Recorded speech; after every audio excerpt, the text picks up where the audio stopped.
Hello बच्चों, कैसे हैं सब लोग। बच्चों आज हम बात करेंगे बड़े इंपॉर्टेंट टॉपिक के बारे में, हिंदी मीडियम वाले स्टूडेंट बायोलॉजी को कैसे पढ़ें।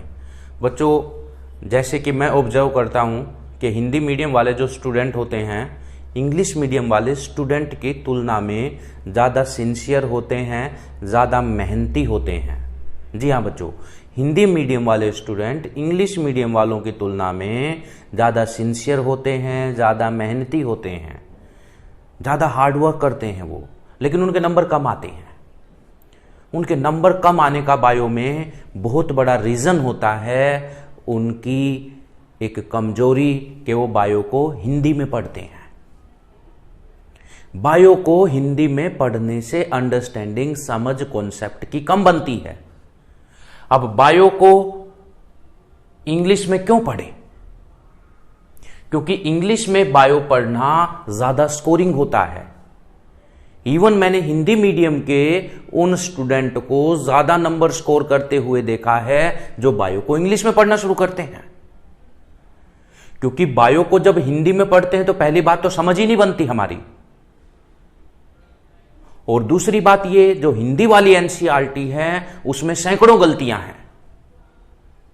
इंग्लिश वाली में है गलती बट एक आध है, बट उसकी तुलना में हिंदी वाली में तो भरमार है। और कई बार तो इंग्लिश की एनसीईआरटी में जो लाइन लिखी है उसका जो हिंदी बना रखा है वो कुछ और ही है, उसका मतलब कुछ और ही है हिंदी वाली एनसीईआरटी में। इंग्लिश वाली एनसीईआरटी में वो लाइन का मतलब अलग है और हिंदी वाली एनसीईआरटी ने हिंदी कुछ और ही बना रखी है उसकी। और पेपर हमेशा इंग्लिश में बनता है। इंग्लिश में बनने के बाद वो अलग अलग लैंग्वेज में ट्रांसलेट होता है। यानी जब आप नीट के पेपर को लाइन टू लाइन मैच करने लगोगे वो इंग्लिश वाली एनसीईआरटी से मैच होएगा और फिर उसको अलग अलग लैंग्वेज में कन्वर्ट किया जाता है, रीजनल लैंग्वेज में।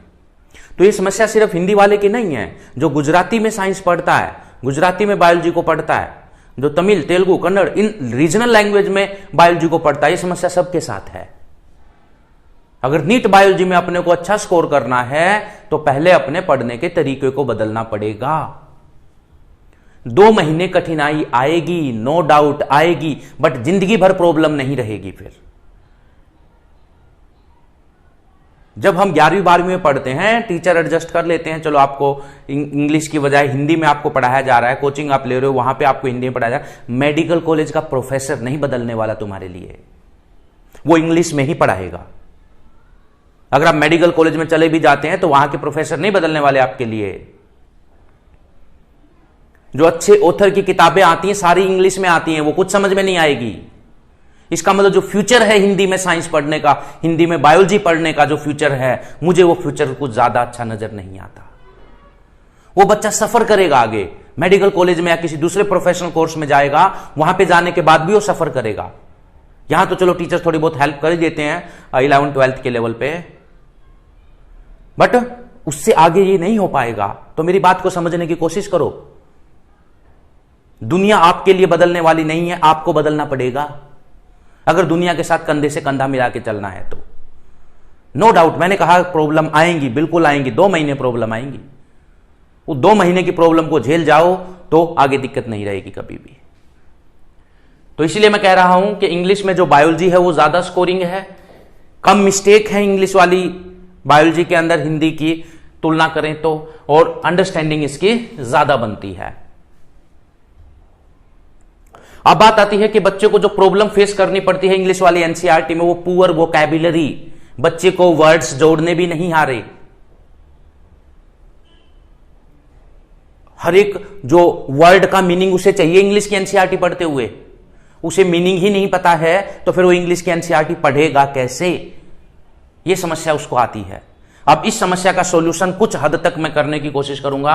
वो सॉल्यूशन ये है कि मैं जो वीडियो बना रहा हूं इसमें मैं एनसीईआरटी की एक एक लाइन को बता रहा हूं, एनसीईआरटी की एक एक लाइन को बता रहा हूं। तो अगर सिंसियरली वीडियो देख लेते हैं तो एनसीईआरटी की वहां पे एक एक लाइन बताई जाएगी और एक बार मीनिंग समझ में आ गया तो उस मीनिंग को आप अपनी बुक के अंदर लिख सकते हैं। और दूसरा जो एनसीईआरटी है उसकी जगह देखो, एनसीईआरटी अपने को इंग्लिश में पढ़नी है, या तो हम इंग्लिश वाली एनसीईआरटी पढ़ें या सिंपल एनसीईआरटी जो बुक है ये पढ़ें। ये बुक भी इंग्लिश के अंदर है। या तो हम एनसीईआरटी पढ़े इंग्लिश वाली, नहीं तो सिंपल एनसीईआरटी बुक पढ़ें, ये भी इंग्लिश में है। अब इससे पढ़ेंगे तो क्या फायदा है? इससे पढ़ेंगे तो ये फायदा है कि जो मुश्किल वर्ड होते हैं उनके ब्रैकेट में सिंपल मीनिंग लिखे हैं, मुश्किल वर्ड के ब्रैकेट में सिंपल मीनिंग लिखे हैं। इसलिए जिसकी वोकैबुलरी थोड़ी वीक है, कमजोर है, उसको भी एनसीईआरटी कंटेंट समझ में आ जाएगा। भाई इंग्लिश वाली एनसीईआरटी में यही दिक्कत है ना कि बड़े बड़े भारी भरकम वर्ड हैं जिनका मीनिंग हमें नहीं पता। तो एक तो प्रॉब्लम यहां से सोल्व हो जाएगी कि सिंपल एनसीईआरटी के अंदर जो मीनिंग है वर्ड्स के ब्रैकेट में, यानी जो मुश्किल वर्ड है ब्रैकेट में उसका सिंपल मीनिंग लिखा है। जैसे वर्ड है अनइक्विवोकल, ब्रैकेट में लिख दिया एक्सेप्टेड बाय ऑल। अब अनइक्विवोकल का किसी को नहीं पता, एक्सेप्टेड बाय ऑल का तो पता ही है। जैसे वर्ड है गैलोपिंग, गैलोपिंग के ब्रैकेट में लिख दिया फास्ट रनिंग। इसी प्रकार से बहुत सारे वर्ड आपको देखने को मिलेंगे एनसीईआरटी की लैंग्वेज में, इंग्लिश वाली में, और जिसे देख के बच्चा डर जाता है, इसीलिए वो हिंदी वाली एनसीईआरटी की तरफ भाग लेता है। लेकिन थोड़ा प्रयास तो करो, तो एक इससे आपकी हेल्प हो जाएगी। प्लस जो मैं वीडियो बनाता हूं उसमें मैं एक एक लाइन को बताता हुआ चलता हूं, एक एक वर्ड के मीनिंग को बताता हुआ चलता हूं, वहां से आपकी हेल्प हो जाएगी। तो बच्चों मेरा आपसे यही रिक्वेस्ट है या मेरी आपसे ये सजेशन है कि इस बायोलॉजी को हिंदी की बजाय इंग्लिश में पढ़ना शुरू करो। आप देखेंगे आपके मार्क्स के अंदर एक ड्रामेटिक इंप्रूवमेंट हो जाएगा अपने आप ही।